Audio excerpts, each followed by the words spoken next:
Folks, we're going to get started here. After Uncle Mike whistles.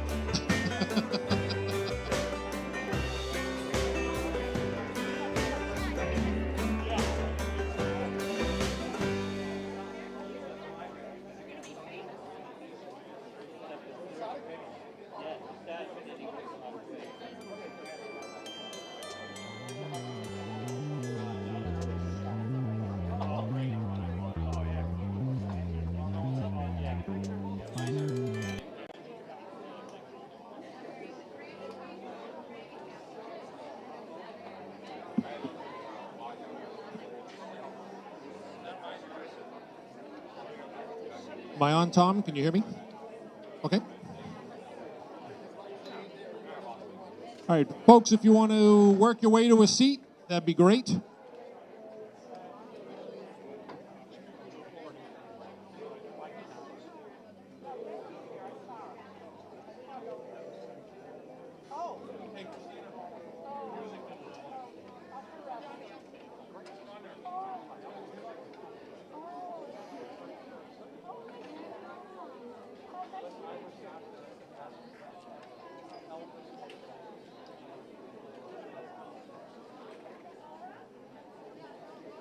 All right, folks, I'll do a couple of housekeeping items for you first. Can't hear me in the middle? Do I need the mic right into my throat? Well, that'll be fun. So a couple of housekeeping items here at the school. If you have been looking for a restroom, it's behind this wall. So you can go out that door or this door. In the event we have an emergency, there's an exit that way and an exit that way. But we won't have one of those, so we should be fine. A few other things. We want to welcome you to, and thank you all for coming to the celebration of life for I Call Uncle Tom. Feagley, couple of items. We are on camera today. This is being broadcast on the YouTube channel to a lot of people. And evidently YouTube is the only place that can hear me. Can we turn this up here? I don't know how this is. All right. I'll attempt to yell and deafen the people on YouTube. Yeah. So we are being recorded. This is on the YouTube channel. There's a lot of people that Tom touched in his life that were not able to be here in Belize, up and down the East Coast, and a lot of other places, so they're watching this ceremony as well. So keep in mind you are being recorded. So a few other things. Tom was always asking people to spread peace.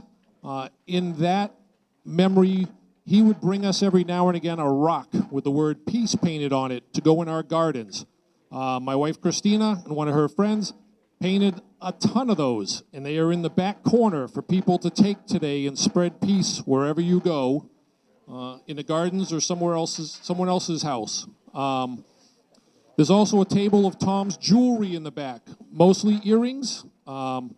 They were all made by Tom. Christina finished putting those all together as match pairs and onto some backings.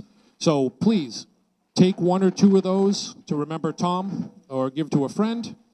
Before you leave today, please make sure to sign the book that is by the entrance if you did not do it on the way out.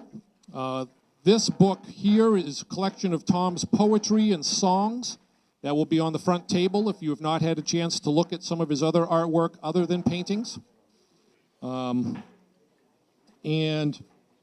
we have a number of people who will be speaking about Tom first, and then we're going to open it up kind of like an open mic for people to share stories if they wish to after our list of speakers. So please be patient. And at about 5:30, we'll be serving pizza and salad. Then we'll have an ice cream bar, and we'll continue if people want to share while dinner is going on. And there is a slideshow on the other wall that will continue playing during dinner, so don't feel you have to go watch it now or you'll miss something. It's going to keep looping.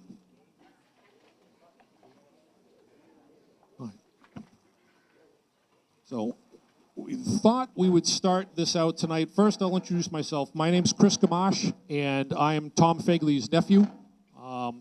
His youngest sister, or his baby sister, was my mother, Kathy. So, and I'll be acting kind of like the MC, getting folks up here to speak and keeping things moving a little bit. So, before I say a few words that I've written down, I wanted to read something that we felt really described Tom in his essence completely. This was actually written by my grandmother, Tom and Mike's mom, in 1979. And it's entitled, Tom, that blade of grass, that yellow flower, that of blue, what are they? Always the little things that escaped most of us intrigued you. Time was something to be used to investigate what was important to you. And the beat of that heart was the pulse of life. For you, the way to live was not in competition. Everyone is his own man. He is what he is, and you are beautiful. So many didn't understand, couldn't until much later. From the blade of grass, the flower, the ant, to the fellow man, without losing sight of all the lovely, important little things, love and compassion, you are these.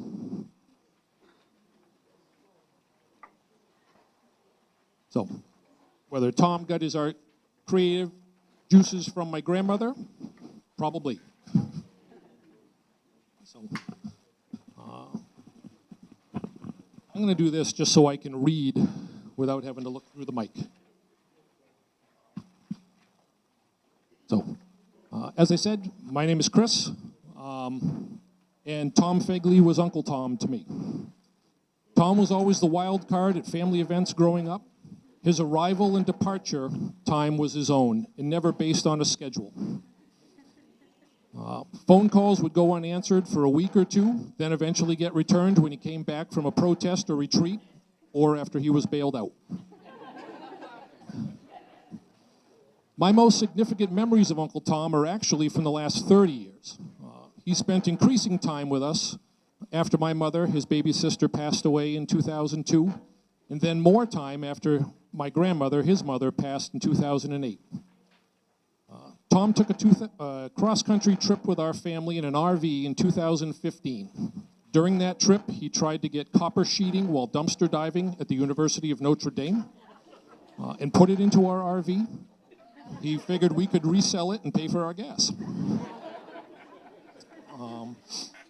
After that stop, our next stop was visiting Uncle Mike and Aunt Kathy in Chicago. After recovering a few days there, we continued on. We went through the Badlands, and then Uncle Tom was insistent, and I'm glad he was, that we had to go to Wounded Knee to look at some of the reservation lands and their national park per se. But it was just stark difference between those two cultures and those two sites. So it was amazing to see, and I'm glad he took us there.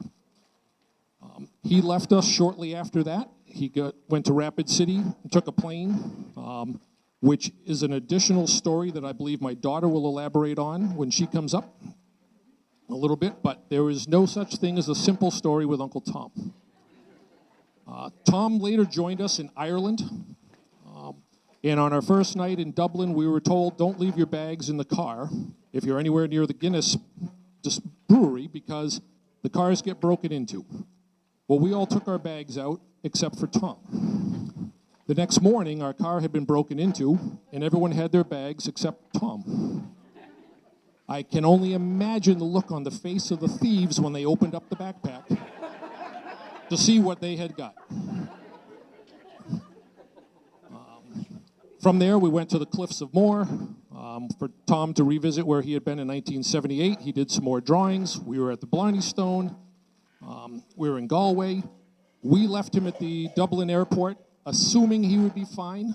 He told us just to leave him in Ireland because he was going to spend a few weeks looking for people that he had met in 1978. Okay. He did find some, and he did return home a number of weeks later. But that was Tom. So the painting over here on my far left, your far right, the tall white one, is actually titled Ireland. And Tom painted that in 1978 after his divorce. And many of you probably did not know that Tom was married before. But he went to Ireland, kind of soul searching. And at that time, Ireland was in the middle of their troubles. So that is Tom's representation of the struggle Ireland was facing between Northern Ireland, Great Britain, and it is his most prized painting and piece of art that he had, or at least so he has told me on multiple occasions. In October, when Tom got sick or notified us that he was sick, we helped him clean out his apartment, which was an endeavor that I won't get into. However, we moved this painting, unbeknownst to me what it was. When Tom came back in after spending the weekend at our house, he stomped around the apartment and tore it apart again for about 3 weeks, saying, "Where is Ireland?" I don't know what you're talking about. I've never seen the painting before. It is my most prized possession. Well, then how did you lose it? I went to the storage unit we were at. I went through his apartment. I went back to Savers. Heaven forbid I might have gotten rid of it and donated it. Because he said it was orange and green, and it's called Ireland.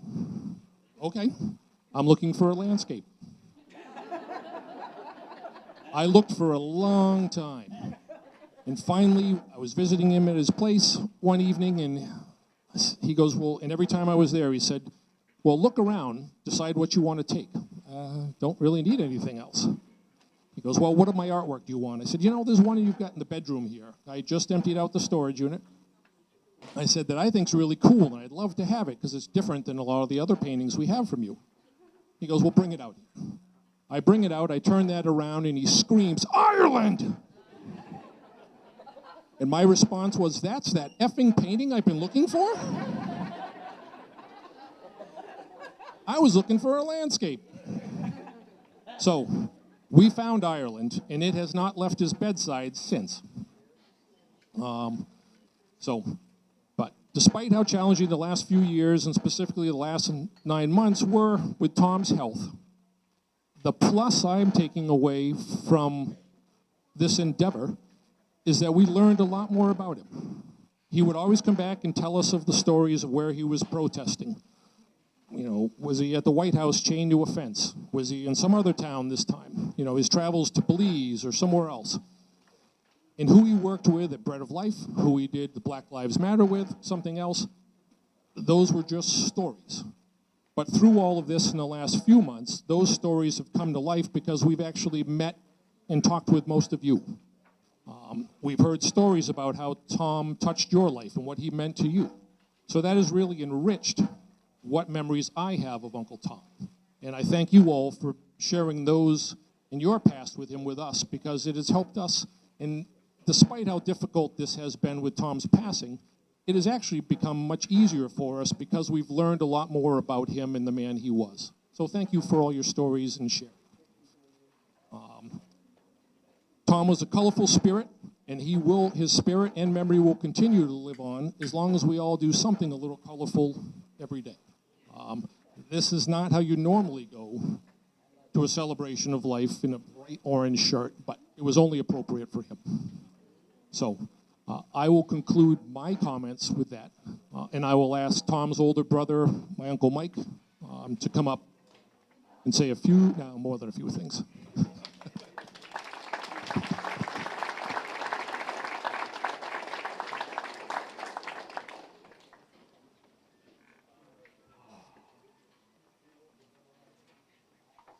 I'm Mike Feagley. I'm Tom Feagley's older brother. You're going to lean right into that. And I can't use a mic either. Yeah. Okay, let's try it again. All right. I'm Mike. Tom was born 16 months after me.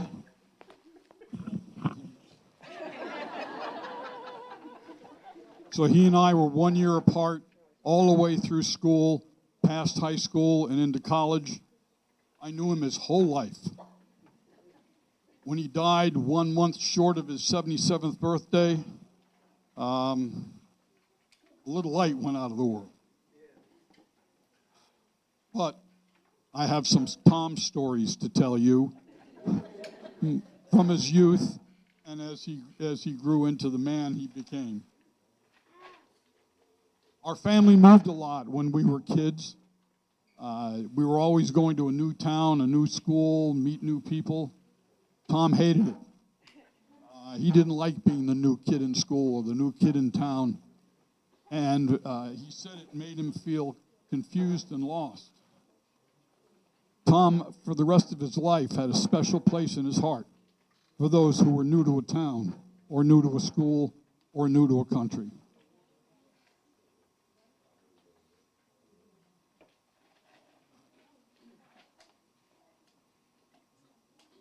Tom and I shared a paper route when we were in high school. We would take turns delivering newspapers to our friends and neighbors around the little tiny town of Malden. We would split the chores. On collection day Saturday, Tom's priority was to stop and chat with all of our customers who wanted to talk to him. The money was very much a second point. He would sometimes come home without it. And then an hour later, a neighbor would call up and say, "Hey, I have Tom's money here. Come get it." I don't think that attitude changed a whole lot as he grew older. He and I played on the same high school varsity teams for 3 years, soccer, basketball, and baseball. He was a wonderful teammate. He was always looking to block opponents or set teammates up for a shot in basketball and soccer. In baseball, he was a quick-handed second baseman who loved to drop sacrifice bunts for his teammates and to execute spectacular one-handed catches. He was a card player. He loved to play hearts. Those of you who know hearts will know what I mean. Every single hand that was dealt, as the rest of us were trying hard not to get any spades on our tricks, Tom was trying to get them all. Because if you shoot the moon in hearts, you win. And when he failed, he would shrug and try again, and again and again. He was a risk taker. Tom was always drawing things and writing things when he was a kid. By the time he got to high school, he was pretty serious about it. He developed very early a dislike of authority. He had a real authority problem. His teachers really liked him. He got really good grades. But Tom was always asking them nasty questions, challenging their answers, and arguing with them. And if that wasn't bad enough, when he got bored, he would make that clear by drawing pictures on his papers and writing things on his notes. So I think that attitude followed him throughout the rest of his life. He never did like authority, and he always wondered what they were doing. He got really serious about his painting and his poetry in his high school years. He loved painting in oils. He loved writing.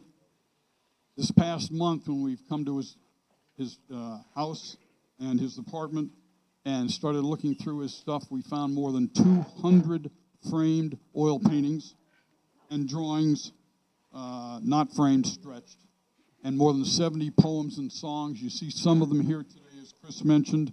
Some of them are on display. He loved doing that. He loved education so much he spent 5 years getting a bachelor's at the University of New Hampshire. And that fired him up so much he got a master's in education later in social work degree. He and I spent summers working on the Cape in restaurants. One summer we were working on a restaurant in West Dennis, Massachusetts.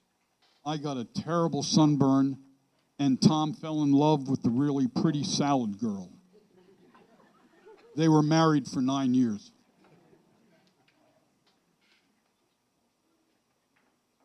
I should talk a minute about what happened when their marriage broke up. Chris alluded to it. Tom's reaction to it was to quit his job of 8 years with the Massachusetts Department of Employment Security, leave the country, go to Scotland and Ireland, buy a rattly old used car, and travel around Scotland and Ireland for months, trying to get a handle on how he felt about the end of his marriage and trying to figure out what to do with the rest of his life. The result of that search led him back, led him to move to Malden, and it led straight to a decision on his part, two-part decision, spend the rest of his life helping people who needed help and to protest what was wrong and advocate for what was right. Those convictions led him straight to the Gathering Place, from there to the St. Paul Supper Program, and from there to the Bread of Life, which he led for 30 years. The folks from the Bread of Life are responsible today for handling the food and handling your meal. They're the folks that you see at the back of the room. Tom loved them all, and thank you very much.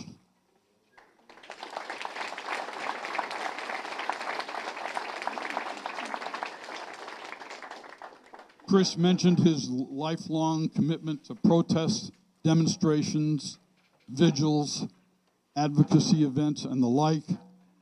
Tom, I wasn't along on any of those protest marches with Tom, but he once told me he was very proud of the fact that he'd been arrested and jailed more than 60 times in the course of his career. So,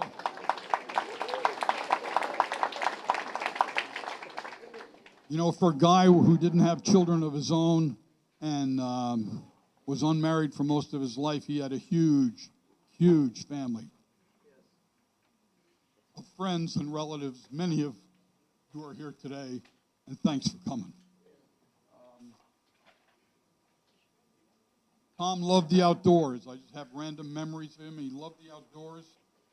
He had the delight of a child as he sat in our backyard in Tennessee watching a very rare solar eclipse. He just was stunned by it and loved it. He showed the same childlike wonder when we came out here one time and took a whale watching trip out of Boston Harbor, and he stood in the rain on the deck and watched the huge whales come booming up out of the water. He loved music. I remember him walking up and down Broadway in Nashville with us one time, and he wanted to stop in every single one of the music bars, and there must be 20 of them along that road, not to have a beer, but to listen to the music. He introduced me to a local artist here, Tracy Chapman. He introduced me to her work, not to her. He liked guitar music so much that he taught himself guitar, or at least 3 or 4 chords on a guitar. And I can tell you that every single night of every single visit he ever made to us in Illinois or Tennessee, I would find him late at night in the wee hours of the morning playing that guitar and humming and singing his songs. He just loved doing it. He also loved Belize. He and a friend named Jim Freeman cleared land in the jungle, built a cabin, planted crops, met local people and made friends with them. He would go there every chance he got for years.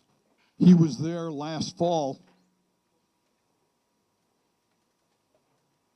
when he fell seriously ill with what was later diagnosed as a very nasty form of cancer.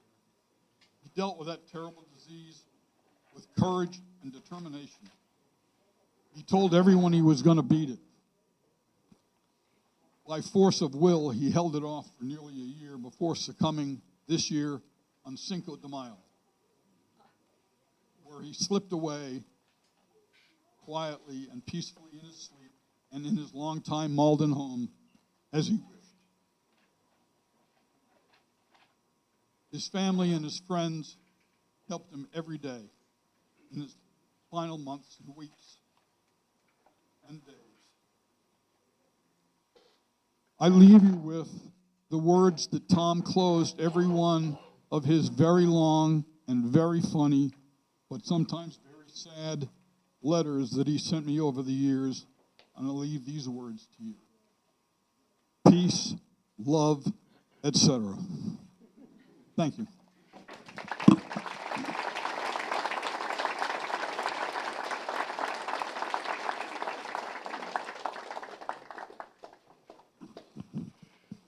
Thank you, Uncle Mike. Gary Christensen, yes, he is here. Gary Christensen, for those of you that do not know him, and he will probably introduce himself as well, but he's the mayor of Malden, former member, or maybe still member of the board of the Bread of Life. I do not remember. Yeah, former member of the Board of Life, and has had some very nice speakings about Tom over the years. So.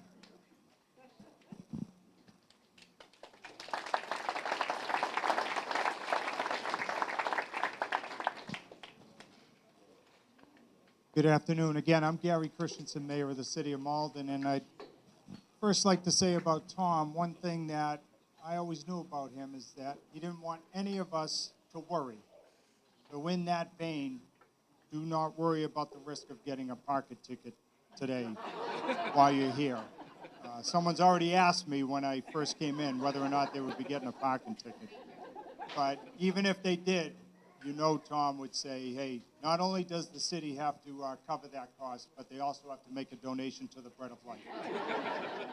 So I not only want to offer my condolences on behalf of the city of Malden, but I also want to thank the Feagley family for sharing Tom with us all these years. And I'm not alone in that feeling. We are joined today by City Councilors Barbara Murphy, Peg Crow, Greg Spadafora, and we have State Senator Jason Lewis here. One of my favorite quotes from Maya Angelou seems most appropriate today.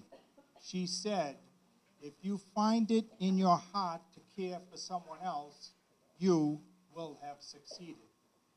I think all of us here today would agree that Tom not only succeeded, but has left a lasting impact on our community. There is no one I know who was more passionate, dedicated, and consistent in helping people who needed it the most. And he didn't just advocate for one issue or cause, but rather it was anything that would lift people up, whether it was homelessness, food insecurity, civil rights, or world peace. Tom was there to speak out and always lend a helping hand. And he accomplished it all with humility and without fanfare.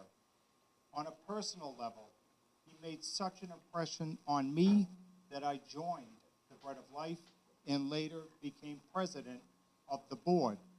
I had to eventually leave the board when I became mayor, which I sometimes regret, but I never, ever stopped feeling inspired by his kindness, his advocacy, and his work in the community.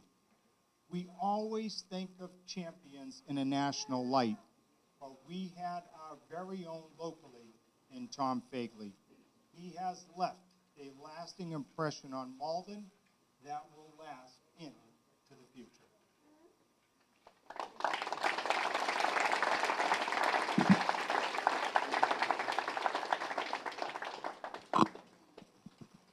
Thank you, Mayor.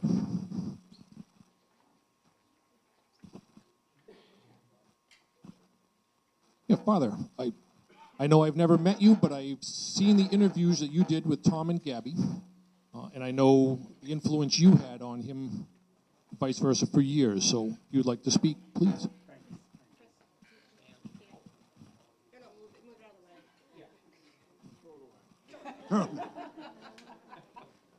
I'm sorry,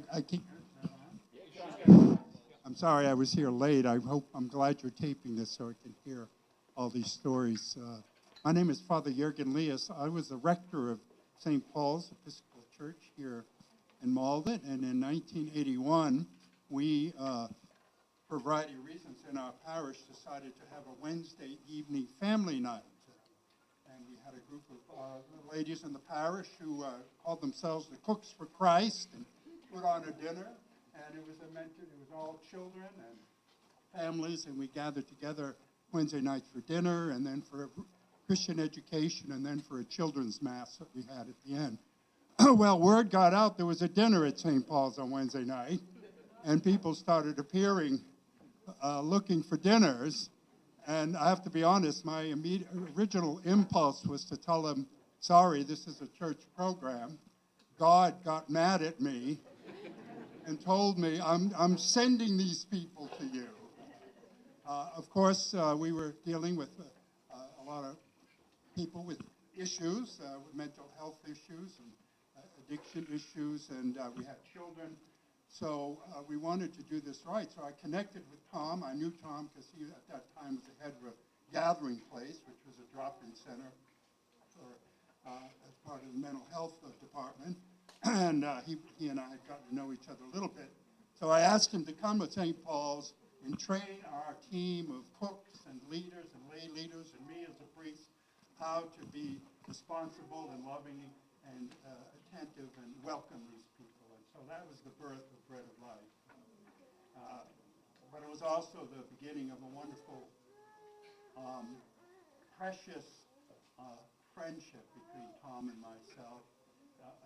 As you all know, he was just a holy man.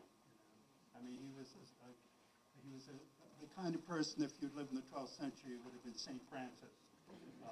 Eccentric, but extraordinary. And so he became part of the fabric of our life. And among the things besides feeding people, one of the really special ministries that he was also part of, we had, during the educational time, we had a group called Caring Sharing Fellowship. And most of the people who came there, a number of them were welcome to come to that. And it was really a ministry of people gathering and talking about their lives, and obviously with people with mental health issues and substance abuse issues and homeless issues. It was a place where they could talk about their struggles in the context of a group of people and be prayed for and encouraged and strengthened. And he was always part of that ministry as well. And some of them even began to start coming to church.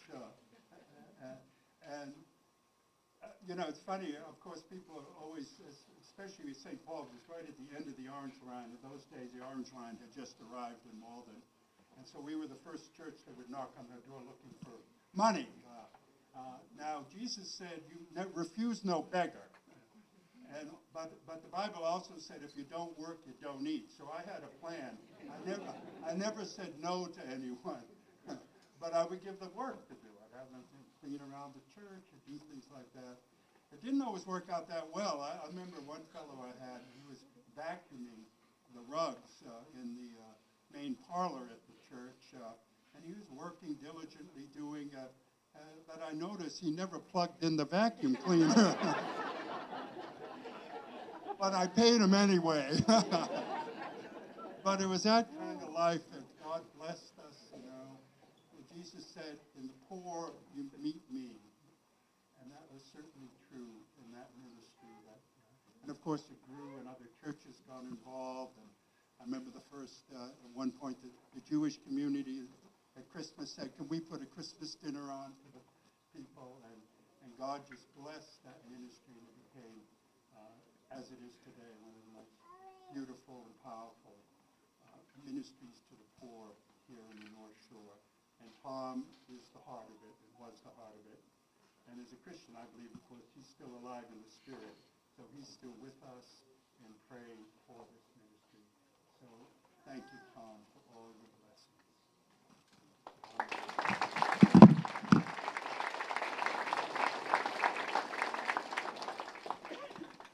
Thank you, Father. I'm very excited that we were able to get you up here after watching the videos and the interviews with you and Gabby and the creation of Bread of Life and hearing that story. So thank you for being here to make those comments. Next, I'd like to invite Philip Bronder-Giroux. Where is to come speak. Amazing friend of Tom's, former colleague, and he's dressed appropriately. As I was texted, my cousin who was watching the live feed of this made a comment that my shirt matches the wall. My face probably does as well, so I might look just like an invisible man with a white goatee. So you're dressed appropriately, Philip. Thank you, Chris. Yes, I'm a longtime friend of Tom's. I've known him for over 30 years, and I hope, is this mic working okay? So, Thomas Feagley, how to begin and how to end. So, I was kind of struck by my different stories that I had of Tom, and so I kind of captioned them the best I could. So, first, Tom as artist. As I spent the last few weeks thinking about what I would say today to this gathering, and also how I could possibly do justice to remembering Tom, there was one story that Tom shared with me more recently that kept popping up in my mind. And that was a story that he told me about his house in Belize. As you know, Tom and a friend of his, Jim, built a house right on the border of the jungle in Belize some years ago. And Tom wasn't the greatest carpenter, and so he didn't do a lot of the construction, but he did most of the landscaping and planning around the gardens of the house. But finally the house was built, and now came to painting. And Tom, of course, being the artist that he is, said, "Oh, can I paint the bathroom?" Jim said, "No, Tom, I got this." Tom says, "Really?" He says, "Let me pick out the paint color." No, Jim says, "No, Tom, I got this." So about a couple of weeks later, Tom goes up to the house, looks into the bathroom, and notices it was beige. Philip, beige is not a color, okay? Beige is not a color. And he was like, and he told me this story multiple times because he could not believe that in fact someone had picked a color, beige. Tom's life, in my mind, he was filled with color. And I know in the brochures, we've kind of captured that theme of Tom and color. And he was, in fact, the most colorful hero of mine that I ever had.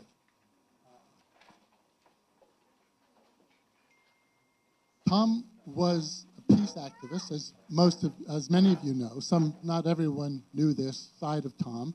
Oftentimes when he was away from Bread of Life, and sometimes would be gone for a week or so because he was being processed, in either through the jails, mostly through the jails. I don't think he ever did time in the federal prisons, but he did do much time in local jails and would often complain about how awful the jail food was, okay? It's like, so don't go to jail because the food's bad, Tom would say. I remember one trip that I took with Tom and my son Leo. Leo was probably only about 10, maybe 9 or 10 at the time. We boarded the buses at Bunker Hill Community College, and it was the time of the Gulf War. And so we traveled at night, so what you would do is, Friday evening, you would get on the bus at around 10 o'clock. You'd arrive in D.C. at about 7 a.m., you get breakfast, go to the rally, and then get back on the buses in the evening for the return trip. On this particular trip, we're getting off the bus.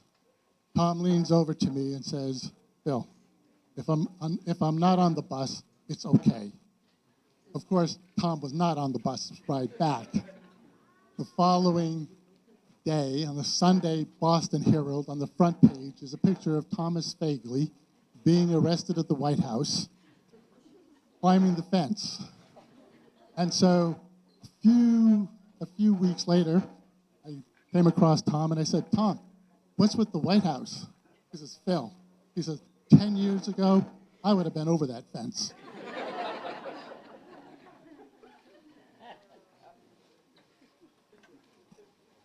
His time as a peace activist, I mean, so he was my hero, and yet I never felt compelled or pressured by Tom to do things or to participate in things for which I wasn't prepared mentally or physically to do. And I think many of us in this room have had that same experience of Tom, that he accepted us where we were, how we were, and what our contribution could be. And he made us feel great about whatever our part was and whatever contribution we could make. And that was really, in terms of color, his brilliance, right? Was that he was able to bring out in us what was deep inside, and he could see that. And I think one of the ways in which the qualities that Tom had that allowed him to do that so well was Tom was a keen observer. During my time as a director of the local anti-poverty agency, Bread of Life and TRICAP collaborated on many projects and campaigns. TRICAP was a considerably larger agency than Bread of Life. And Tom was well aware of this. And he knew of the many struggles around funding and around other issues and challenges that I face. He would show up to my office unannounced and take a seat. I would say, Tom, I'm busy. You know, I got things to do. And he would say, I'm just here, Phil. Go, just do your work. And so I would, you know, answer the calls, phone calls, write the emails, review documents. But he did not come to talk. His presence was his support. How many of us here have been the beneficiaries of Tom just showing up to spend time with us? He keenly saw us at our most ordinary moments. And we all know that Tom used this time to figure out what gift he could give us at Christmas time. And so many of us received gifts, wanted or not, wrapped in comic strips, newspapers, right, at Christmas. And this was Tom's way of acknowledging that he had seen us and that we were seen by him and that he thought of us. What better gift could he have given us? And then another kind of way that I like to think of Tom is that he didn't take himself too seriously, even when I wished he would. On the occasion of Tom's 65th birthday, Gabriella, who will speak a little bit later, from Bread of Life, organized a birthday party for Tom. And she asked if she could host the party at Pam, my wife Pam's and I house. We said, sure. So we got a caterer. Gabriella sent out the invitations, and we had maybe, 40, 50 people came to celebrate Tom's 65th birthday. And the party was going really well, except Tom wasn't there. And we said, so what's with Tom? And then he shows up maybe like an hour and a half, 2 hours late, and had a great time. But that was Tom, right? Another time when Tom did things that I wish he didn't do was we, TRICAP and Bread of Life, were buying a building, and we did, which is now 54 Eastern Avenue. And for the first time, to do this, we needed some financing. So we were called into a meeting with the president of Century Bank. Now, I was a little bit nervous going into this meeting. First of all, make sure that Tom would be there. So to make sure that happened, we rode together. So got that down. So we appear, we speak to the receptionist. She brings us into the room where the meeting is going to be. And of course, I'm dressed a bit like this, a little bit better, with a tie, sports coat. Tom's present with, his earring, his tie-dyed shirt, baggy pants, and sandals. And I'm seated at the table, kind of nervous, anxiously waiting for the president to come in and thinking, like, how is this meeting going to, evolve? Not Tom. Tom's walking around the room, looking at all the paintings, and, casually sits down. The president comes in, and, we introduce ourselves, and Tom says, that painting over there, he says, I've been there. And the president said, really? And then Tom and the bank president have a 15-minute conversation about, it must have been Ireland, someplace in Ireland. And they got along famously, and of course, and we got the loan. But that was Tom.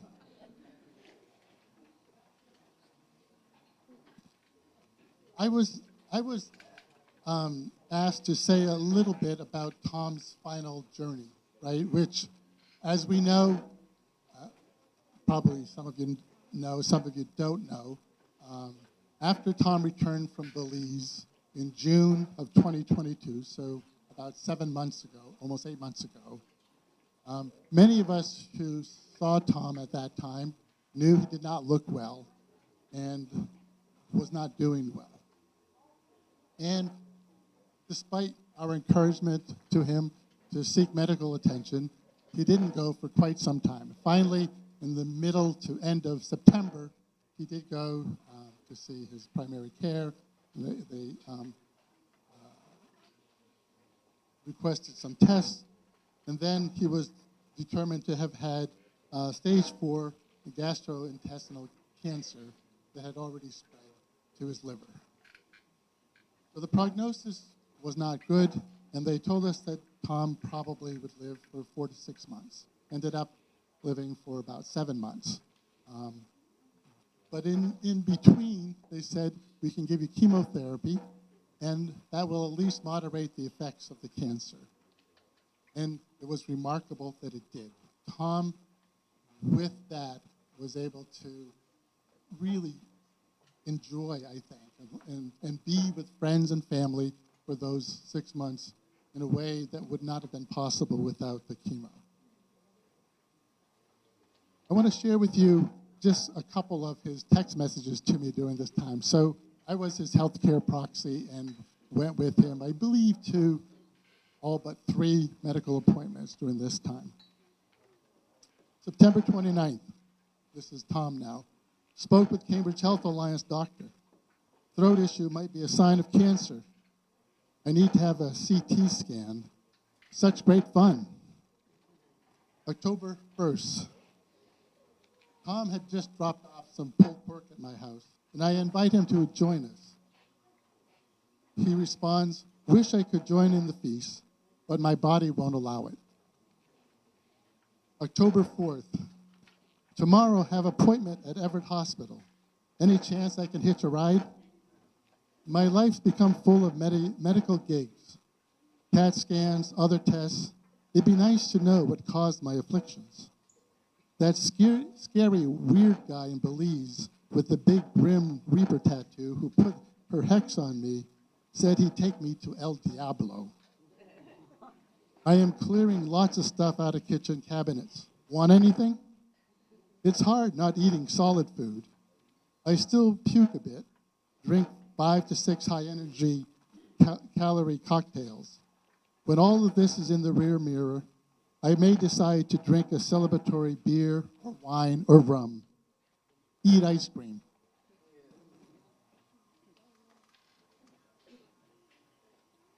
October 29th. So he writes this after now meeting with the doctors, and they're telling him that he should get a port, and also that the reality was that his time was limited. And Mike and Kathy had come to visit and met with me and Pam to have a discussion about his effects in his apartment. And this was a rather difficult conversation for Tom. And this is what he writes. And he asks, in regards to my son-in-law, has Has Juan ever medically assisted anyone dealing with a chemo port? I'd like to know his take on clearing out my stuff. If it's not like I'm dead. Today's talk felt a bit much. How does getting rid of stuff in bedroom make it safer for home health care aides to check me out when my bed is in the living room? Hafid, our good friend and roommate of Tom's, will help sort and box gifts in living room. Also will cook, clean kitchen and bathroom. God, dying may be the best option. November 1st, response to my text that I will pick him up at 6:30 a.m. for a 7:30 Cambridge Health Alliance appointment. Confirmed. I was thinking I'd sleep in your first floor apartment, eat ice cream. I plan to. November 3rd, guess what? My chemo will be hooked up every 2 weeks. CHA Everett. No home visits. Mike's great fear in home visits, won't be any. Ha! November 15th. Do you remember virtual meeting call tomorrow? I'm okay. Pain bit much. Hafid wants to help. Sleep so-so. Can't wait for hair to fall. Take care. Eat ice cream. November 16th, he wrote, needle in, needle out, insure, water, insure, eat ice cream. Later, same day, text comes in, insure, water, pain meds, insure, water, insure, eat ice cream. May 19th, he writes, happy day to you. Lovely day outside. I got 3+ hours uninterrupted snooze. I'm free to work if you need help. Enjoy, gorgeous day. March 21st, locked all 3 keys in car. Can you pick me up? Waiting at corner of Main and Ferry. I'll start walking past the library. Those were actually the end of the text messages that we had. And Tom always said he would beat the cancer. He lived his life committed to that sentiment. When not feeling well, he would go to events because they were important to keep up connections and relationships. The hardest thing for Tom to deal with was the constriction of his esophagus. He had an implant of a stent so that he could actually get food into his stomach. He took on the challenge, drinking some 4,000 to 6,000 calories per day.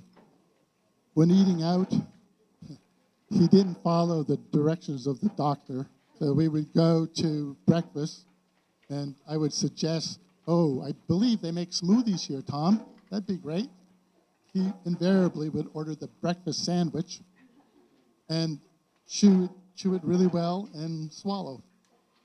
If you asked him during this time how he was doing, he would always say, great. I knew the prognosis was not good, but Tom basically lived his life as though he would, in fact, live into his 90s. That had always been his hope and expectation. The last weeks when Tom was in the hospital and then finally the last week at home were especially inspirational, I think, and important to Tom and to me.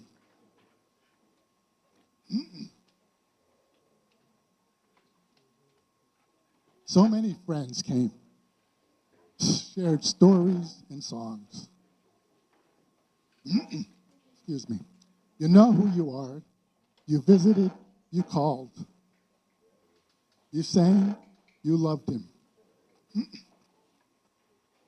The morning that he passed, that morning I said to Hafid, Tom died filled with love and surrounded by love. Finally, I'm going to end, you're probably saying finally, with a call to action. So many of you know Tom lived his life as an activist, fighting for peace, for environmental justice, for racial justice.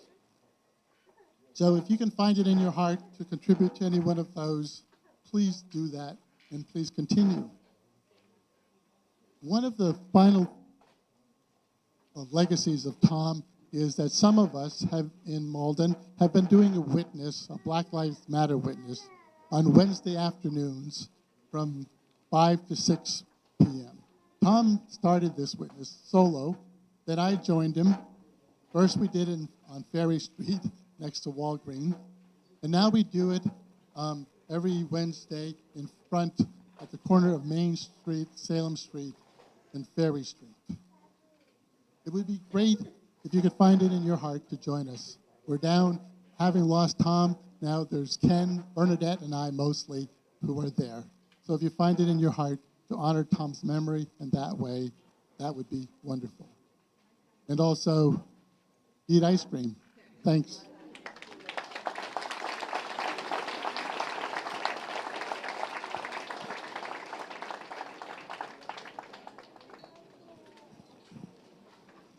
Thank you, Philip. Mike and I had never met Philip until this past fall. We had been called to, we had a meeting at the attorney to deal with Tom's estate as he was going through cancer.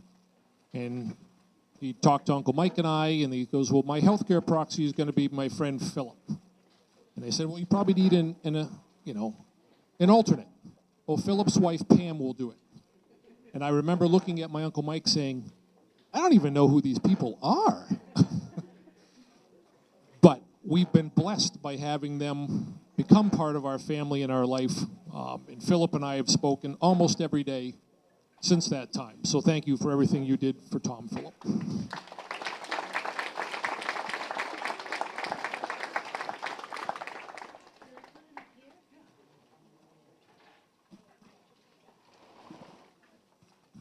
Be right back.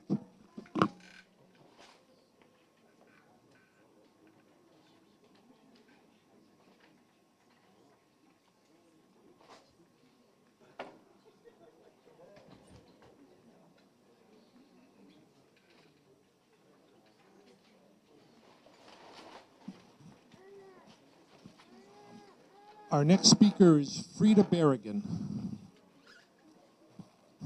Frida's known Tom, I believe, all of her life, for the most part. So thank you for coming, Frida.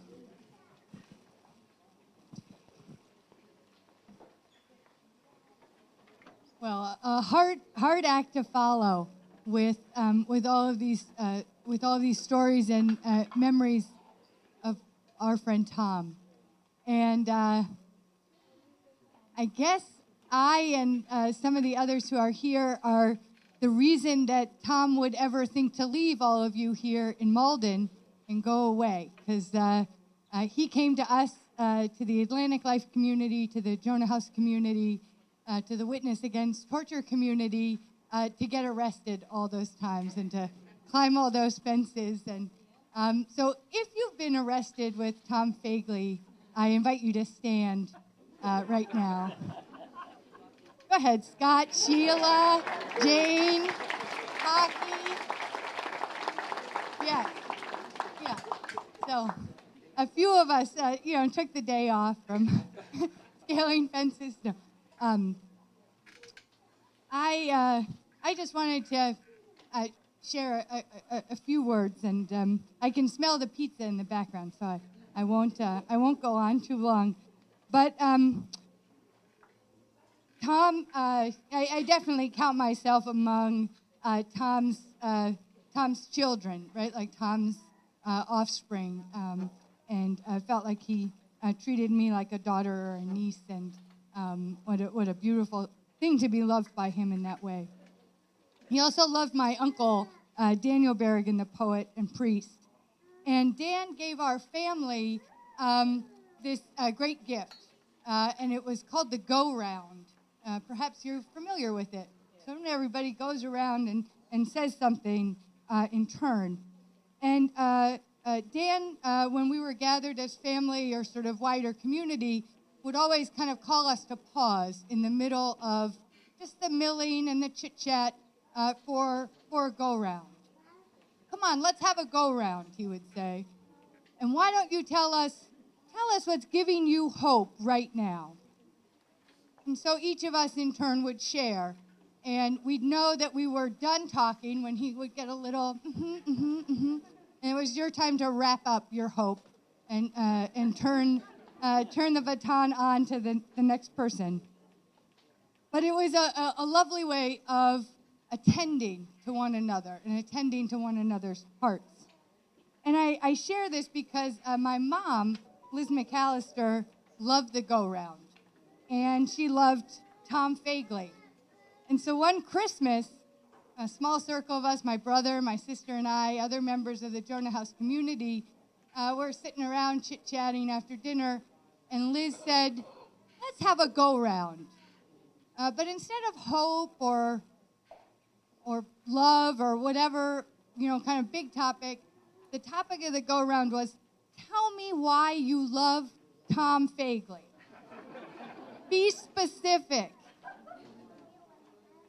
And I was able to be specific because I had just followed Tom across the Cuban countryside, walking more than 100 miles behind him as we tried to get as close as we could to the prison at Guantanamo, holding at that time about 800 of our Muslim brothers. So I knew Tom at that time very, very well. I knew him as a humble powerhouse. I knew him as a gentle resistor, as a quiet leader, as a deeply spiritual and wryly irreverent human being. I knew he was a hard worker and tireless in his dedication to people, his dedication to all of you. And I knew he was a gifted artist. I knew this even though I hadn't seen his artwork yet. And I knew he was a generous dumpster diver, a consummate re-gifter, and a conduit of the most beautiful of capitalism's excesses, right? So in that night around our living room, my brother and sister and I shared what we loved about Tom Feagley. And we shared it in the house that Tom Feagley had helped to build. And somebody mentioned that he wasn't that great of a carpenter. I think he spent most of the time building the house tucking things behind the walls. So there were these little totems and figures and notes and poems that he stuck in the, those things, studs, amongst the studs, little time capsules that I would love to go. And I'm going to go back there and punch some holes in the walls just to reconnect with that moment. I don't think Tom ever knew that we had this go-round as the Berrigans and the McAllisters, that we had spent a whole evening sharing the specific things that we loved about him. But when he came and visited, he and Philip came to Connecticut in December to visit my mom, to visit Liz McAllister, and they met. Again, after quite a long time of not seeing one another. And Tom, of course, was weakened by cancer, very thin, his red beret kind of, cocked to the side.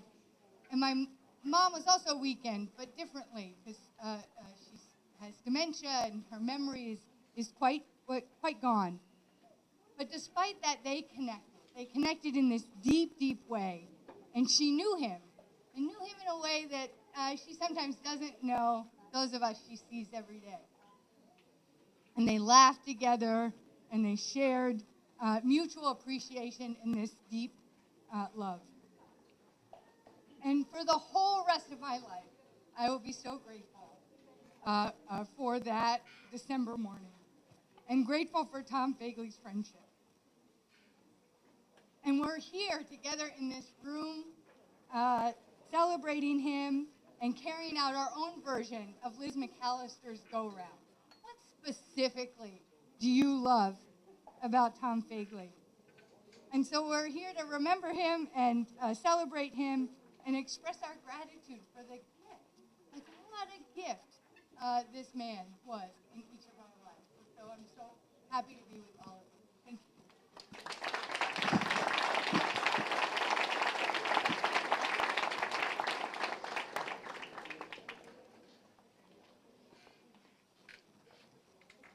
Next to the podium, my daughter Tom's great niece, Tatiana.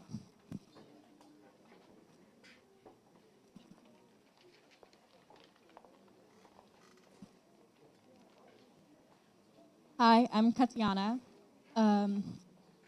He was my Uncle Tom. I was his great niece.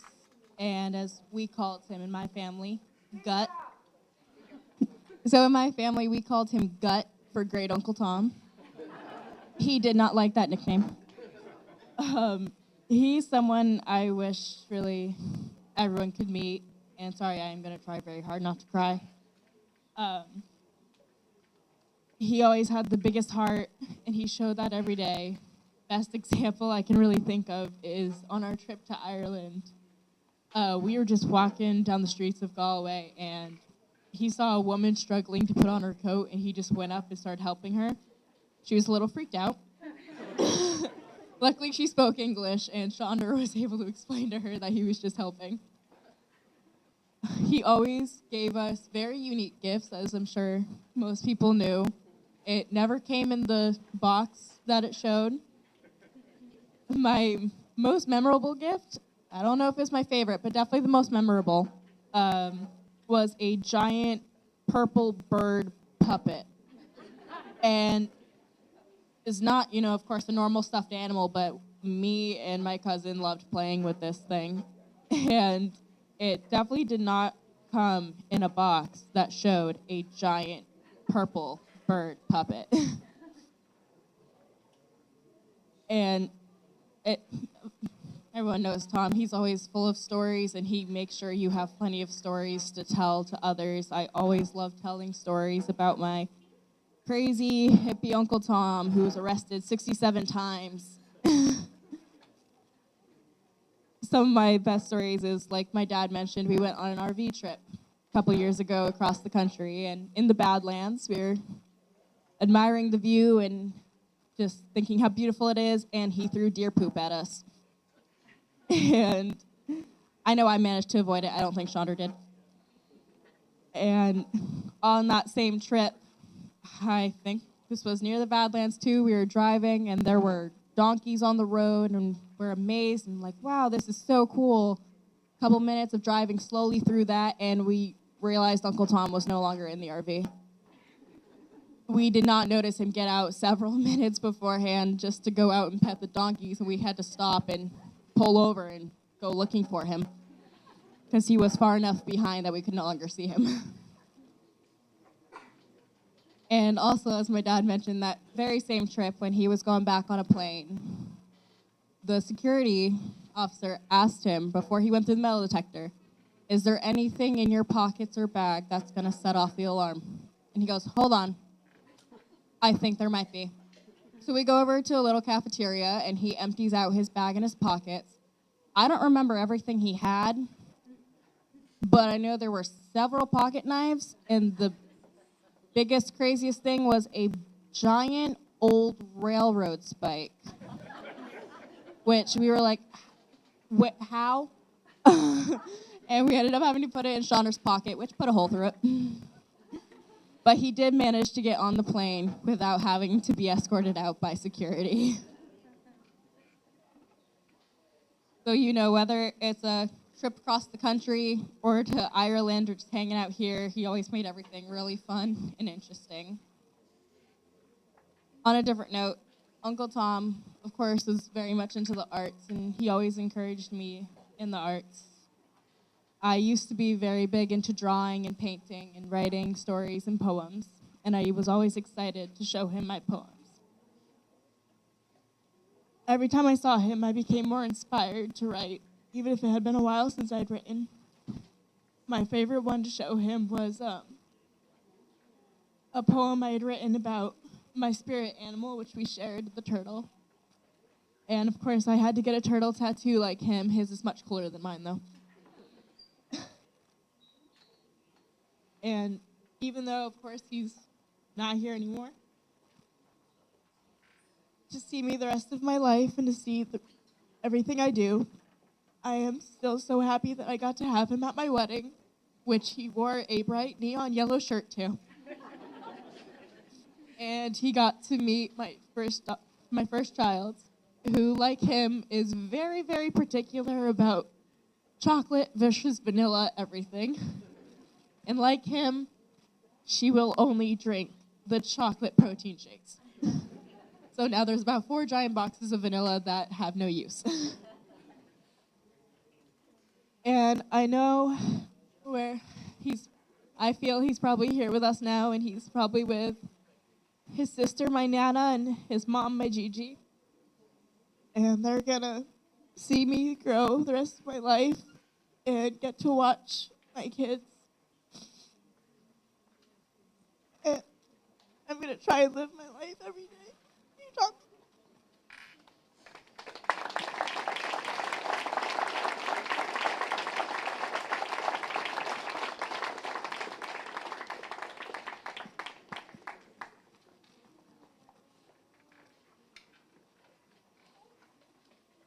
Good luck with that one, Matthew.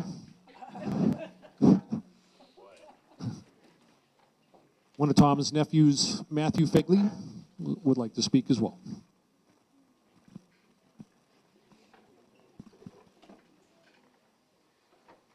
Hello, everyone. My name is Matt Feagley, son of Mike Feagley and Tom's nephew. A few times it's been mentioned that Tom Feagley loved ice cream, and I'd like to share with you a little story about that. So Tom would come to visit us out in Chicago, and on one of our visits, the 5 of us went out to dinner. My younger brother and I, Andrew, were still pretty young at the time, so naturally our parents wanted to go somewhere that would keep us entertained. We decided to go to a restaurant called Max and Irma's. It was a pretty typical American fare: burgers, wraps, chicken tenders, beer. But we didn't go there for the burgers or the chicken tenders. 3 of the big draws for us were the balloon guy, who would make balloon animals or swords or whatever we asked. Second was the mini arcade, had Pac-Man and a racing game pole position. But the third and biggest reason was the self-serve sundae bar. For just a few dollars, you got a chilled sundae glass, that big maybe. You could fill with several scoops of ice cream, chocolate fudge, whatever you'd like, half a dozen crushed candy bar toppings, and the best part was free and infinite refills. I would usually fill it up with frozen yogurt and then go back for a glass of a few scoops of chocolate fudge, and we were excited to show our Uncle Tom the wonders of the sundae bar. But when the waitress came to take our order, Tom said he wasn't very hungry. But Tom, we said, you have to try the sundae bar. He said, okay, I'll just have a sundae glass then. So our food came, and Tom's tall, chilled glass arrived. We ate our sandwiches and salads. Tom filled up his glass. He finished his first full glass, and he went back up for his second round.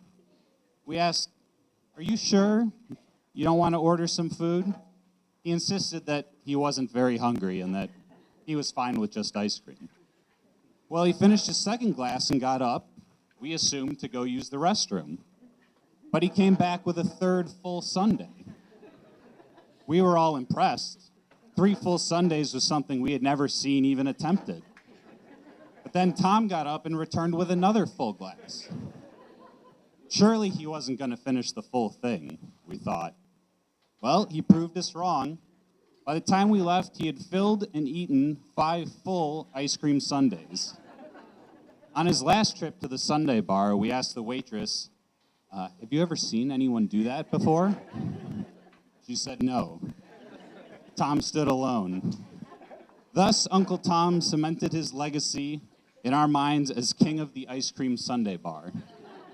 We later attempted to replicate his feat, but we fell short every time. Max and Irma's would later change its Sunday bar policy so that the ice cream was no longer self-serve.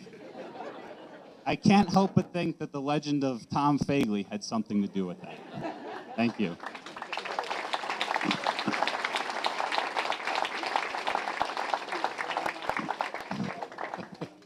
He'd be very proud of you right now, Matthew. Paul Volman would like to speak to the mic as well.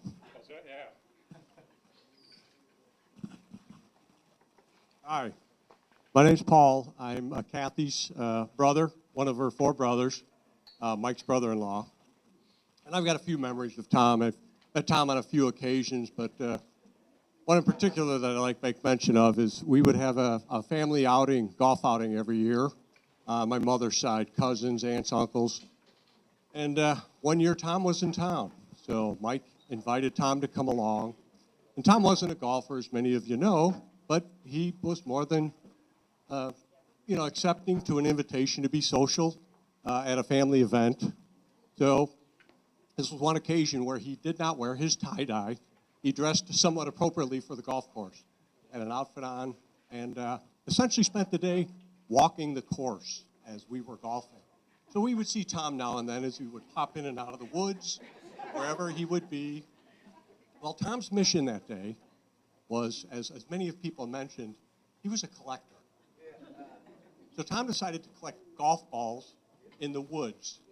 So he would come out every few holes, and I think he had them tucked in his coat or something, and he would just dump them in the golf cart. So as he's collecting these dozens of golf balls, I'm looking at Michael saying, Mike, where are these golf balls going to end up? He says, Tom's going to take them with him.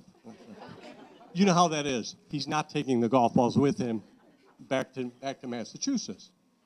So by the time the day was done, somewhere in the range of 500 golf balls were rolling around in Mike's golf cart, ultimately into Mike's car, up to Lake Forest, where Mike proceeded to wash them and hand them out in gallon bags to all of us over about a 4-year period. So it was great. So, when I think of Tom, and as everyone's mentioning, he was a collector, but also a giver. And that particular day, he gave us golf balls that many of us were on golf courses hitting, going, thanks, Tom. We appreciate you doing this. But most of all, my youngest brother, Pat.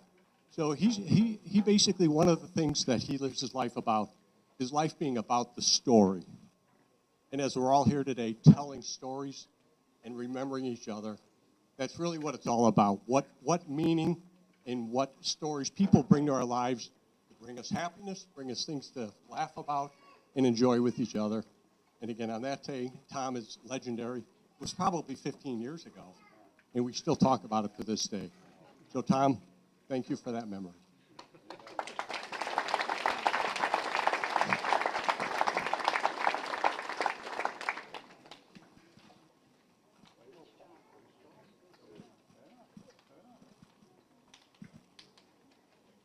I'd like to bring up a long-time friend, though she's much too young to be a long-time friend of Tom's, Director of Bread of Life, Gabriella. Hi, everybody. I don't usually wear a beret, but this is in honor of Tom, and if you see them around, he brought them back from Belize, and the family invites you to take one. But I will say, seeing his red beret here, when I first met him, and he interviewed me to work at Bread of Life as a homeless advocate, he was wearing a beret. I had just moved up from Cambridge, so I was wearing a beret. So I'm like, oh, thank God there's someone in Malden that I'm going to be able to connect with. So, yes, I did have the privilege of journeying with Tom in the work of Bread of Life since 1988, just 4 years after he became the doorman at the St. Paul Supper Program, as Jürgen mentioned, and was soon asked to be the director. I have to say that Tom was like a brother to me, a brother I never had. He was a role model and a friend that I truly felt I could trust with my life. I mean, I don't know if I could say that maybe about anyone else. He was that kind of a person that was, I just felt he had my back. Tom believed in action, as we've heard.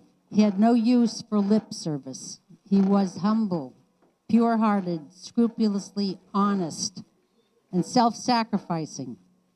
And he wasn't a doormat. He wasn't unassertive. He didn't have a martyr complex or whatever they call it these days. But he knew the truth that if you truly love another person, it's going to cost you. And he was willing to pay the price. Once in the early days of Bread of Life, when we had a cash flow problem, Tom went without pay for at least 2 months in my memory. Several times over the years, he opened his apartment to people who were homeless for weeks, even months at a time. He lived by his principles. It didn't matter to him if people thought he was unrealistic, eccentric, out of step with the times. He continued to protest against the evils of torture, war, nuclear weapons, racism, environmental destruction. He did participate, as we heard, in many nonviolent, symbolic actions that he knew would result in his being arrested and spending nights in jail. He was, in my assessment, a prophet, a witness, a voice in the wilderness. He said, this is not God's way. Tom told me about that time in Ireland when he did that picture, when he was in such a mental state of despair that he ran into the hills crying out to God, and that God did speak to him, and that he decided to dedicate himself to following Jesus, which he did. As much as he loved telling stories, and he did, especially in the later days when he had more time, I never thought of him as a talker. I thought of him as a quiet person who kept his thoughts mainly to himself, which to me made him inscrutable many times. I would just wonder what was going on inside that head. But he let you see what was in his heart and his mind by what he did, his actions. Though Bread of Life grew greatly over the decades, Tom's first love was the evening meal. He loved to provide food for folks. Many times after the meal was finished, Tom would stay late in the kitchen making sandwiches and meals that he would distribute himself to people that he knew were living on the streets. And some of the people that are his friends that are here tonight would know that, that was him thinking about them, never forgetting them. Wanting to make sure that he knew, that they knew that he cared and that he would be there. And they looked forward to that, and they depended on it like a lifeline. I don't think I ever attended a meeting with him. It didn't matter. Well, maybe, I don't know about the bank president one, but I don't think there was maybe any other where he didn't come in with his hands full of goodies and sweets and just dump them unceremoniously on the table. He would buy candies on sale after every major holiday and spend a lot of time just bagging them up and then distributing them to guests and volunteers and staff. On hot days at the pantry, he would walk down the serving line and he would hand out Klondike bars or hoodsies, just thinking about people, standing, sweating in the sun, waiting for their groceries. I remember one especially hot night at St. Paul's when we were up in the kitchen, and Tom, after, when everybody just dripping sweat, he said, all right, everybody in the van, and we headed up to Richardson's in Middleton. And I was there yesterday, so I got you 27 gallons of ice cream. So it's an unlimited ice cream bar. Yeah, very shortly here. I could go on and on with stories. I'm not going to, but they are linked by these threads. Tom's love for people, his humble kinship with others regardless of their situation in life, his willingness to do what it took to make their walk through this world a little easier. I will cherish my memories of him. I look forward to seeing Tom in God's eternal world, where death will be swallowed up by life, more color. And I'm grateful I was able to walk with him and learn from him as long as I did. Thank you, and God bless you all.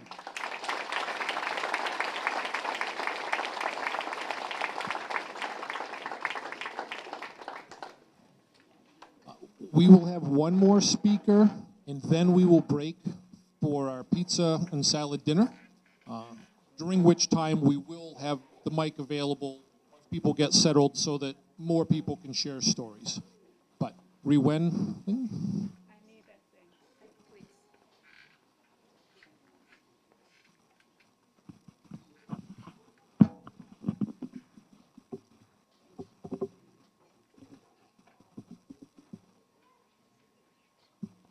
Hello. How are you? Well, I'm sorry for your loss.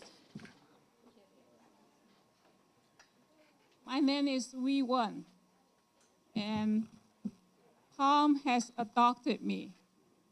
And from today on, I'm going to call him Dad. He's hearing me now.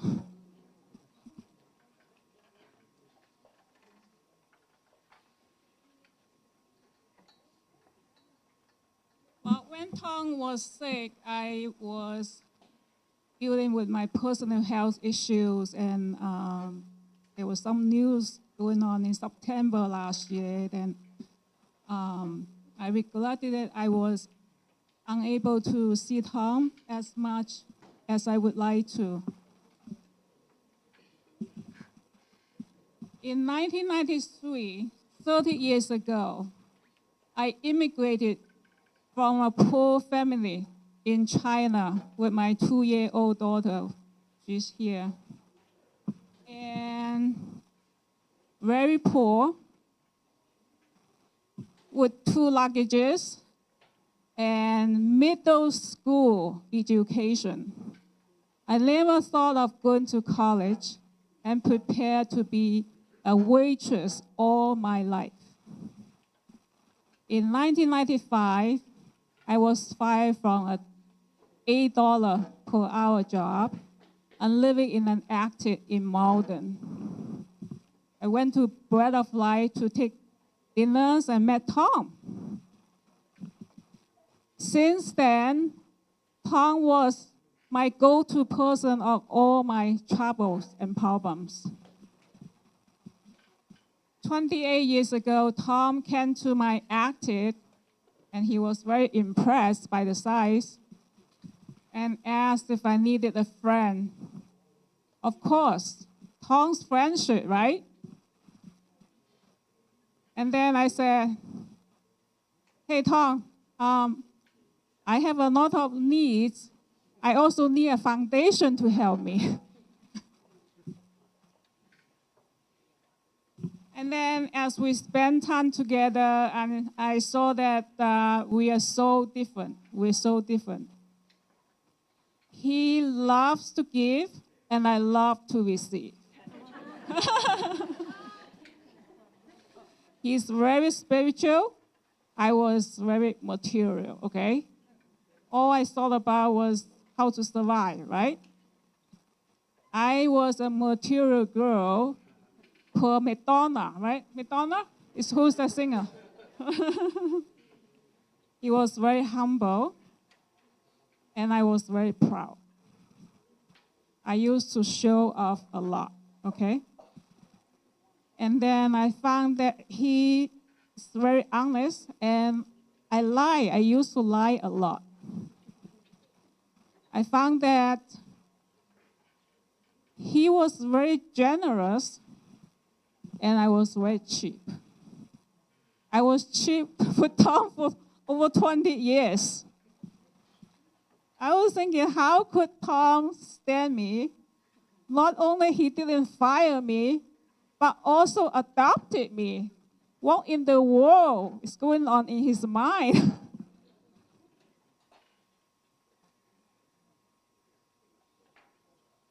So these few points, you know, I'm an accountant, right? Everything I say, I need to have backups, you know, to back something up. These few points prove him. He keeps no records of wrongs. He accepted me for who I am.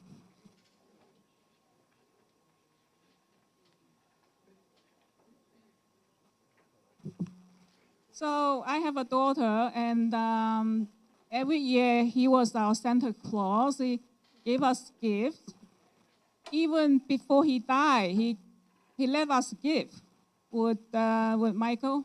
in his apartment. He would fill my house with things. If he see my house and missing something or something is broken, he would always have a watch out for what I need. He's very big on my head. I brought the head here because I have sun sensitivity. I cannot go out without hat, okay? He always supply my hat. He also got a hat from France as a winter hat. He gave us, even when we are successful, both my daughter and I, we're okay with our life later in life. And how did he know Chinese children get red envelopes from parents? He gave us red envelopes. And one time, Shui came back and he gave a big envelope to Shu Yi. I said, no, it should be the other way around. And he said, no, I don't have to pay rent. Shu Yi has to pay rent. He takes care of me when I'm sick and give me rides to doctor's appointments. Tom, like moving, painting the house, like carrying heavy things to my apartment. I used to live in a 4th level apartment. I made him work very hard. The only thing he didn't do is, you know what?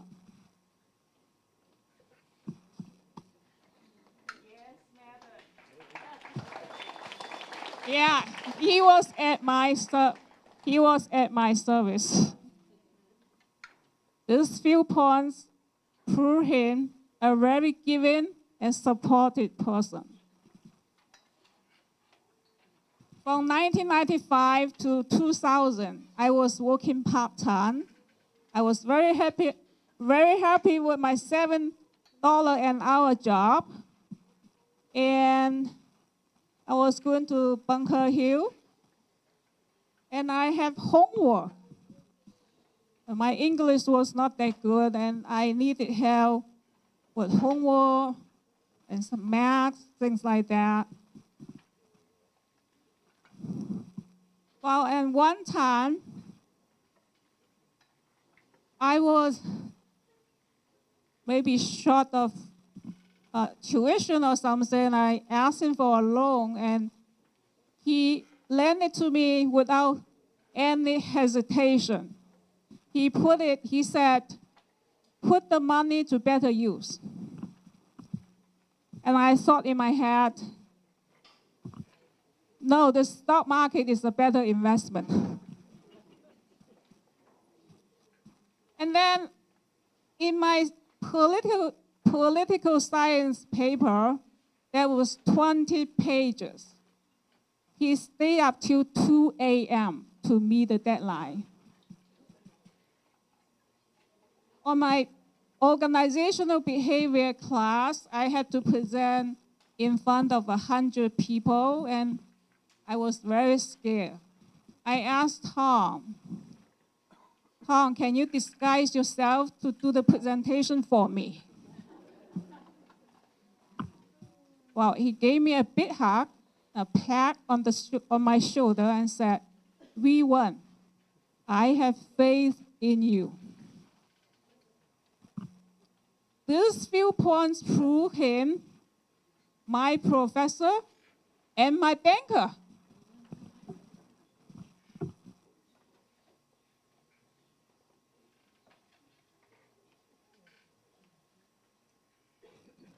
I encounter some emotional crisis. Each time those happen, I confide in him and find him to talk. Tom, I need to talk. Tom, I need to talk. Something like relationship breakups.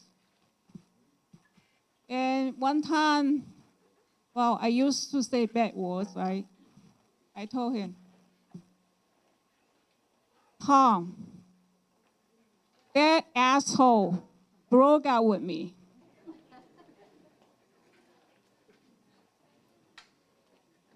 He said, well, that's his loss. There are a lot of good guys out there. Gave me hugs, free therapy sections, shoulder to cry on, spend time with me, and help me pull through. There are tough times like I fight from jobs many times. About 10 times I fight from jobs. He always assured me, well, you don't have to worry about food and survival. And I was in court many times. I was so scared. There was one time I got a client. He's a gun seller. Goodness. He threatened to sue me. Just that scared me. I could not sleep many nights. I find him. I find Tom. Tom, I need to talk. Tom, I need to talk. Let's go out. These few points prove him my mental health counselor.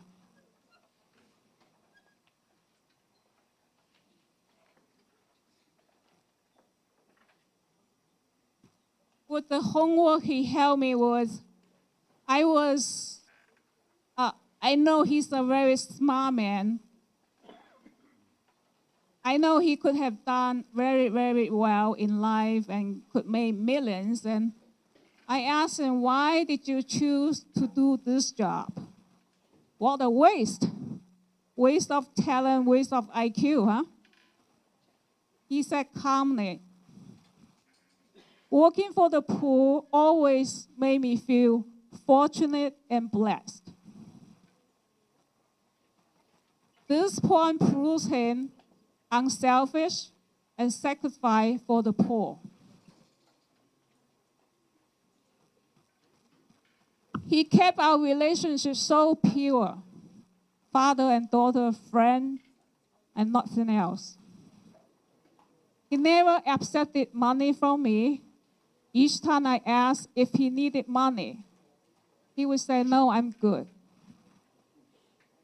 One time I gave him some gift cards for Christmas. It was kind of big, and later he gave back to me. These points prove him a person of integrity.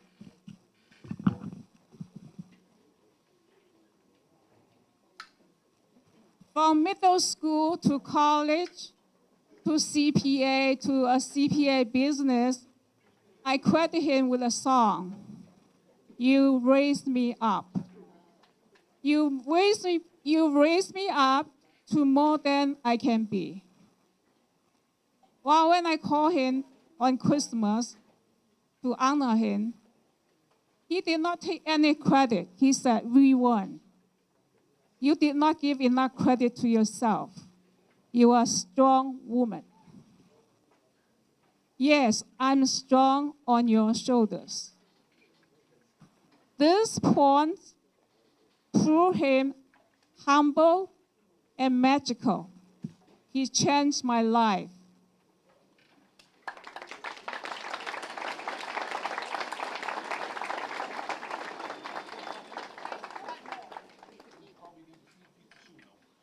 Okay. So I accepted Jesus as my Savior. My life was changed. And then I realized, when I read the Bible, I realized tongue is like Jesus. And then magically, my life was changed too.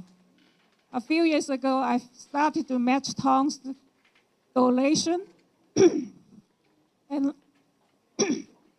And last year, I started to sponsor a child in a foreign country to live monthly. And I learned to be more blessed to give than to receive. Realize God is the owner of everything.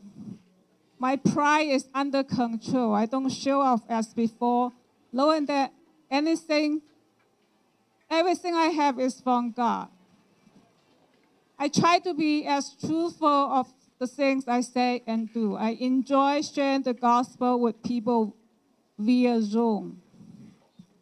This goes on. Going forward, I'm going to remember Tom, remember my dad on Father's Day to honor him, and write a check and put Happy Father's Day on the memo. Going forward, I sincerely pledge to be a little bit more like Tom. Thank you. God bless you.